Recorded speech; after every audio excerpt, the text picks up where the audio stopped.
दिन 25 दिसंबर साल 1999। वो शब्द स्काई में है।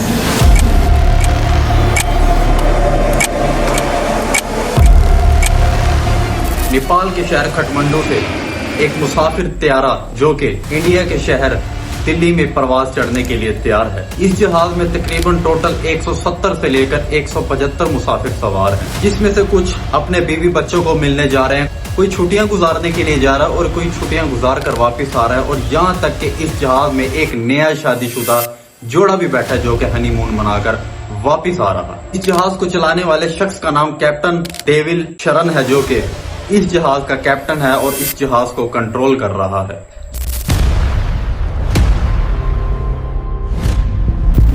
जहाज प्रवास चढ़ता है, मामूल के मुताबिक सारा निजाम चल रहा है।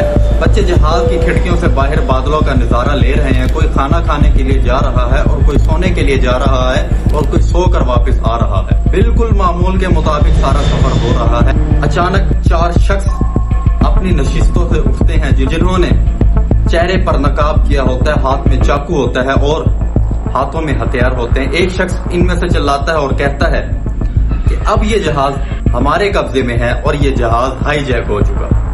इसके ये अल्फाज सुनकर औरतें चिल्लाने लगती हैं, बच्चे रोने लगते हैं।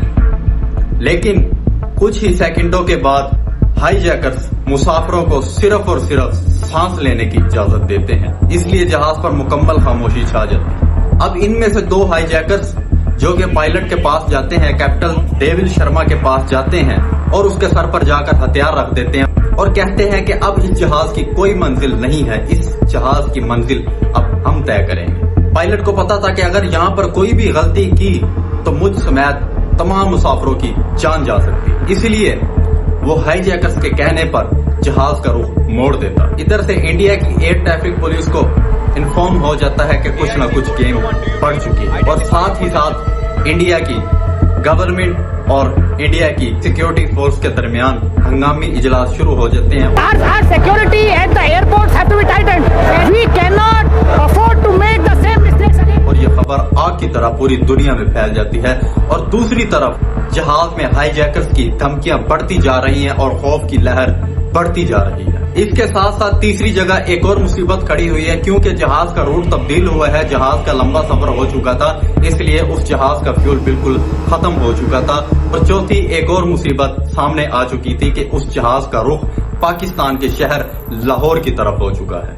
अब पायलट हाईजैकर्स को कहता है कि अगर पेट्रोल को रिफिल नहीं किया गया तो जहाज गिर जाएगा, इसलिए पायलट पाकिस्तान के शहर लाहौर एयरपोर्ट से इमरजेंसी लैंडिंग की इजाजत मांगता है, लेकिन पाकिस्तान इस चीज की बिल्कुल भी इजाजत नहीं देता।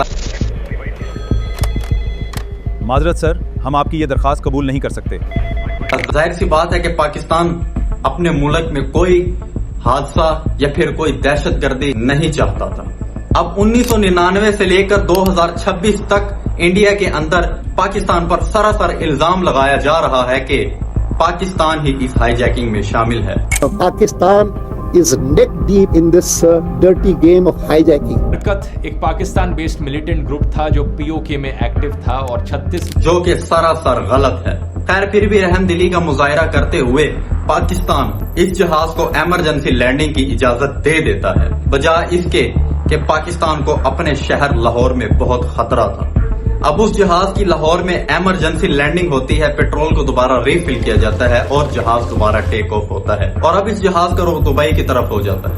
अब दुबई पर पहुंचकर हाईजैकर्स काफी सारे मुसाफिरों को आजाद कर देते हैं, लेकिन बाकी मुसाफिरों पर अभी भी ये कड़ा इम्तिहान बाकी था। अब दोबारा दुबई से जहाज टेक ऑफ होता है और अफगानिस्तान के शहर कंधार की तरफ जाता है। एक तरफ इंडिया की हुकूमत पर शदीद दबाव आता जा रहा है और मुसाफिरों के घर वालों की उम्मीदें टूटती जा रही हैं और दूसरी तरफ अफगानिस्तान में पहुंचकर हाईजैकर्स अपने मुतालबात सामने रख देते हैं। इनका मुतालबा ये होता है कि इंडिया में इनके 3 कैदियों को रिहा किया जाए। पहले तो इंडिया इस चीज को रद्द कर देता है, लेकिन मजबूरन इंडिया की हुकूमत को ये मुतालबा मानना पड़ता है। जब ये 3 कैदी रिहा हो जाते हैं तो ठीक 7 दिन के बाद वो जहाज बिल्कुल सही सलामत तमाम मुसाफिरों के समेत वापस इंडिया पहुंच जाता है। اب میں پھر وہی بات کروں گا کہ 1999 سے لے کر 2026 تک انڈیا کی حکومت پاکستان پر سراسر الزام لگا رہی ہے،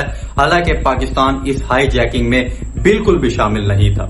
وہ ہائی جیکرز کون تھے، کہاں سے آئے، کس نے بھیجے، اس کے لیے میں پارٹ 2 تیار کر رہا ہوں۔ اگر آپ کو پارٹ 2 چاہیے تو کمنٹ میں یس لکھ دینا اور پلیز سبسکرائب۔